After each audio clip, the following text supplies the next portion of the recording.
What's up, KMC? This is Josh with Pulaski Auto Skills, and I want to talk to you about some automotive basics.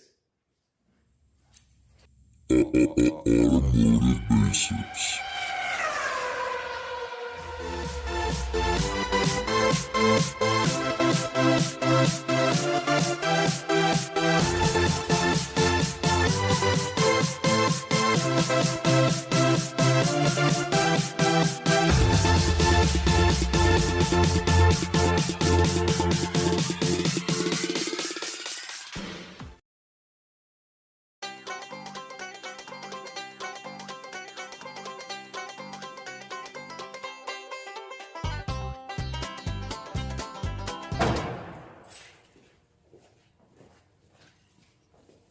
Hey, Josh here. So we originally had an introduction recorded here, but it came out looking like it was shot with a potato, so I had to scrap that. So I just wanted to come back real quick and voice over an introduction. We're just going to be going over some basic fluid checks here under the hood. This is a manual transmission vehicle, so we won't be checking automatic transmission fluid. If you need to do that on your vehicle, you want to just look into your service manual for the procedure on that. But otherwise, just doing basic fluid level check. It's myself and Matt here. So first thing we're going to do, we're going to back it up a little bit and do that thing that everybody forgets to do first before they get out of the car, which is pop the hood. All right, I hope you enjoy. First thing you want to do is go ahead and pop the hood.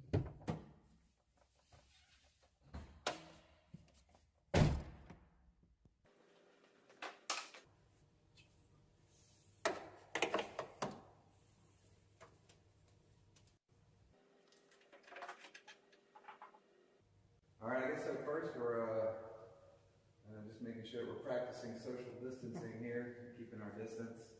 I guess first thing we should do is check the oil level. Okay, so everyone on the car has a dipstick.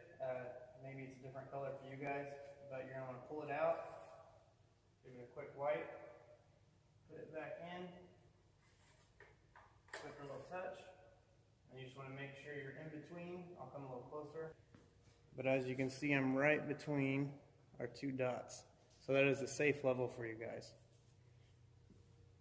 And the best time to check the oil is before you start the car, or if you have been running the car, you might want to wait, about 5 minutes to let it settle down so you can see where it's at. Okay, so you need to add some oil. You have a cap right here. You can just pull this off. Some of them get pretty tight.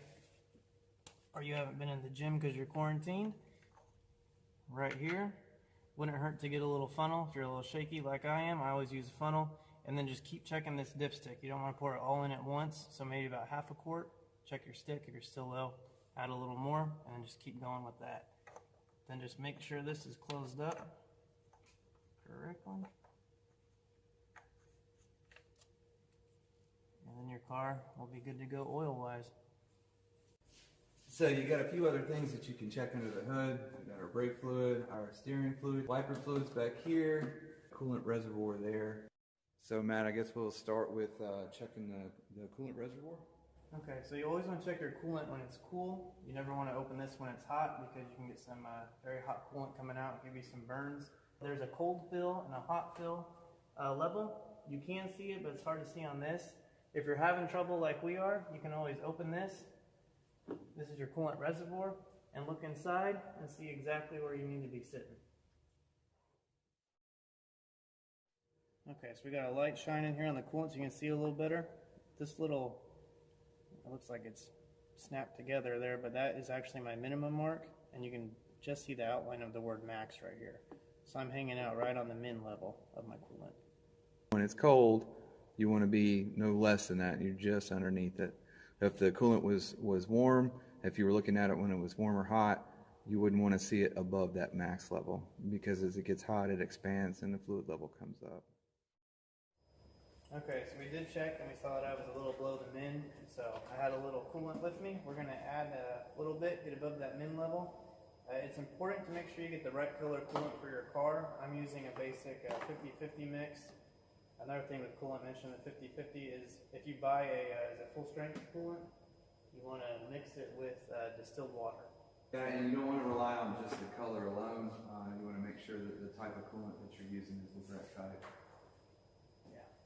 So we're not going to fill from here, we're going to fill into the reservoir. Set that to the side here. I mentioned using funnels earlier, you can see I'm pretty shaky. And not going to do a lot because, like Josh said earlier, that coolant expands when it's hot. Okay, so before I was right below this line, which was my min, we added. I'm above it now, and we're still well below our hot fill or our max line right here. So this is a good coolant fill for a cold engine.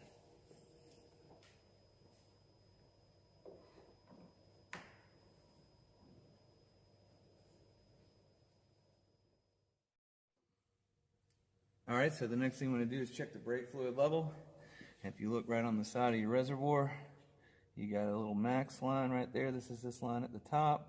And if you can see where the arrow minimum line here, so you never want to have it filled past that point, and you never want it to be less than that.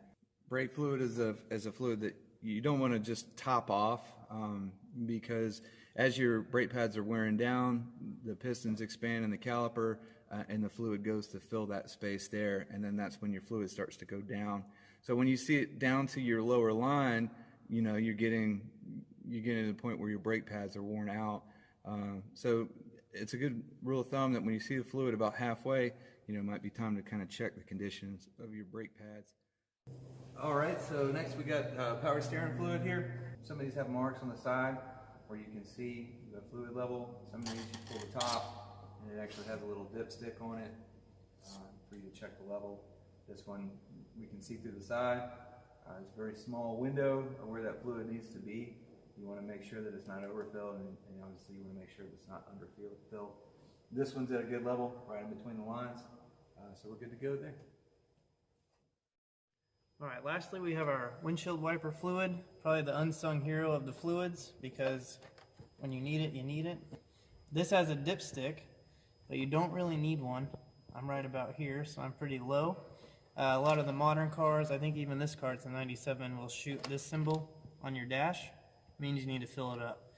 We've talked a lot today about min and maxes. It doesn't matter with windshield wiper fluid. You can put it all the way up to here if you'd like. That's pretty much all there is to the windshield wiper fluid. Automotive Basics.